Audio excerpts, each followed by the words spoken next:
Bonsoir à tous, bienvenue sur Allez les Rouges TV. Donc ce soir je suis avec Gavin, mon acolyte, comme toujours. Salut à tous. Salut. Et je suis avec Steven, supporter de Southampton. Bonsoir à tous. Donc voilà, comme vous pouvez le voir aussi, on n'est pas au Lush Bar. Voilà, il y a tellement de popularité que voilà, on est obligé de faire ça micro-trottoir, mais bon. Exactement, on va s'adapter. Ce soir, Southampton-Liverpool, course pour le titre, on continue. On a pu le voir mercredi, Manchester City a repris l'avance, 2-0 sur Cardiff. Donc voilà, à nous de faire le boulot ce soir. Rapidement, Steven, tu vas nous parler de la compo de Southampton? Ouais, on joue a priori en 3-5-2. Angus Gunn en tant que gardien, avec un 3 en défense centrale, Vestergaard, Yoshida et Bednarek, avec Bertrand à gauche, Valéry à droite. Un milieu de terrain à 3 avec Højbjerg, Romeu et Ward-Prowse, et devant Long et Redmond. Donc à peu près le même dispositif qu'a utilisé Tottenham le week-end dernier. Gavin, tu vas nous parler s'il te plaît de la compo de Liverpool? Ouais, bah nous, compo type qu'on attendait depuis des mois et des mois. Du coup, défense inchangée par rapport aux autres matchs avec Matip, Alexander-Arnold.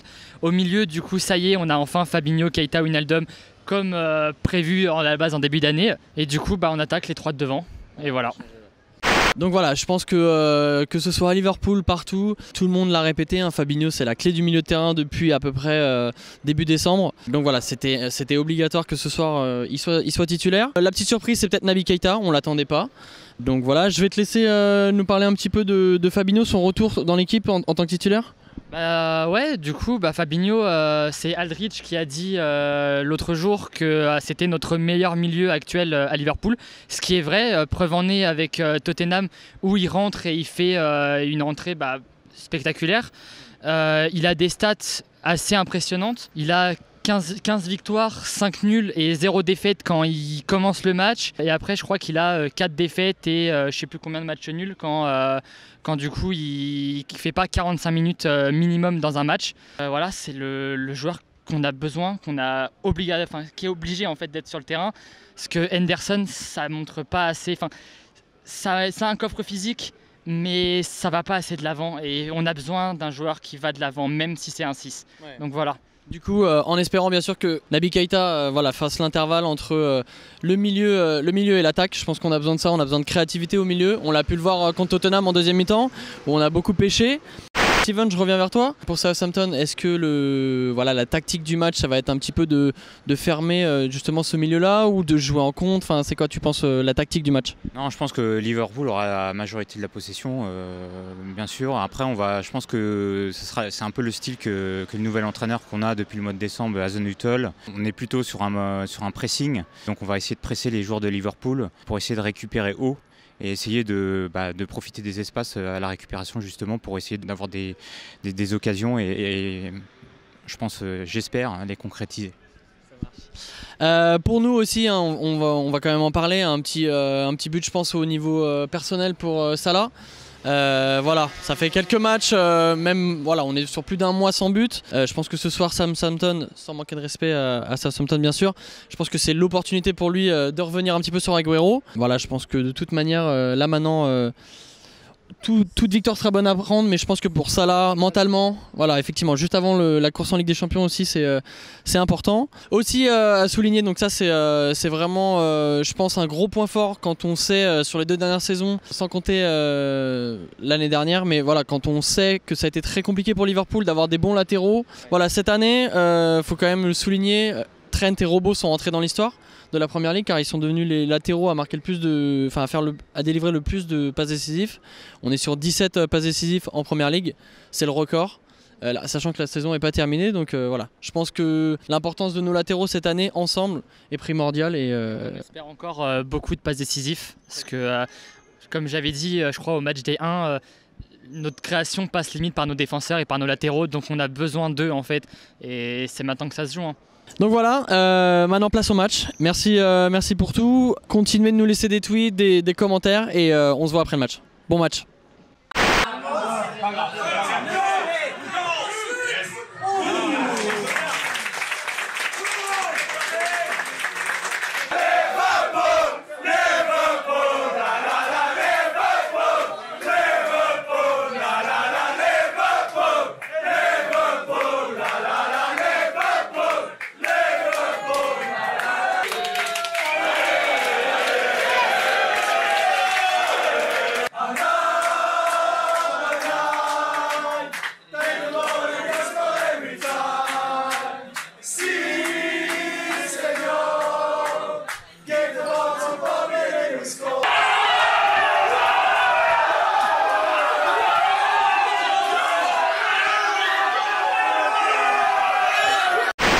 Donc je suis avec Steven. Bon, Steven, gros match, énorme 35 premières minutes de Southampton. Vraiment, vous nous avez mis la pression, vous avez montré que vous étiez là, que vous vous battiez pour le maintien. Vraiment un très gros match de Southampton. Derrière, après l'égalisation, effectivement, je pense que Liverpool a un peu déroulé, mais très gros match de Southampton. Après ce match-là, voilà, quel est ton ressenti et dis-nous tout. Ouais, je suis un peu d'accord avec l'analyse du match. On a fait une très très bonne première mi-temps pour moi. Comme j'avais décrit en avant-match, le pressing était là en première mi-temps et donc on a pu récupérer des ballons assez hauts et se procurer des bonnes occasions. On a pu concrétiser via Shane Long. Après le but égalisateur de Liverpool, au départ de l'action, Mo Salah était hors jeu. Je pense que tu es d'accord avec moi. Et donc voilà, on verra l'année prochaine avec la VAR. Donc je pense que le but n'aurait pas été valable l'année prochaine. Maintenant en deuxième mi-temps, je pense que on a un peu fatigué via le pressing et Liverpool a été un peu supérieur et a fait parler sa qualité à la fin. Donc voilà. Maintenant, je pense que les supporters vont être contents de la performance, enfin les supporters de Southampton. Ça aurait été bien d'essayer de dérailler, on va dire, la course de Liverpool pour le titre, parce que, comme tu connais l'historique qu'il y a entre les deux équipes. Vous nous avez shippé des joueurs, il y a eu des transferts dans des circonstances un peu... Avec des millions un peu perdus. Voilà, billard et des discussions entre entraîneurs de manière illégale. Donc voilà, je pense que la majorité des supporters de Southampton n'apprécient pas Liverpool. Aurait espéré un résultat pour justement dérailler la course pour le titre, mais bon, ça n'a pas été le cas. Personnellement, moi je vous souhaite bonne chance pour le reste de la saison.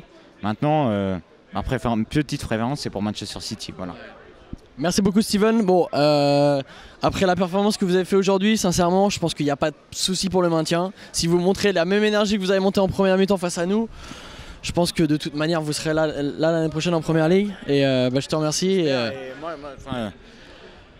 L'année prochaine, je reviendrai quoi qu'il en soit. Ça a été une expérience formidable pour moi. Merci beaucoup. Je suis avec Ulysse, en dehors du Loge Bar, beaucoup d'émotions.